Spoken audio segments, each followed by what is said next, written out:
सध्या सर्वत्र गणेशोत्सवाची धूम सुरू आहे। काही दिवसात नवरात्रोत्सव सुरू होईल, त्यानंतर दिवाळी। मात्र ऐन सणासुदीच्या काळात सर्वसामान्यांच्या खिशाला कात्री लागणार असून गृहिणींचंही किचन बजेट कोलमडणार आहे, कारण सणासुदीच्या काळात खाद्यतेल महाग होणार आहे। सरकारनं क्रूड, रिफाइंड सनफ्लॉवर ऑइल आणि अन्य खाद्यतेलांवरील कस्टम ड्युटी वाढवण्याचा निर्णय घेतलाय।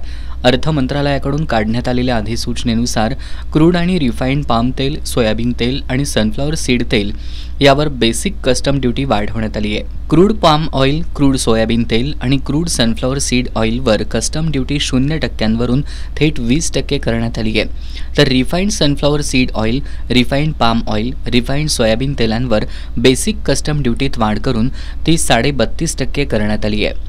दसरा दिवाळीच्या काळात खाद्यतेलाचा मोठ्या प्रमाणावर वापर होतो।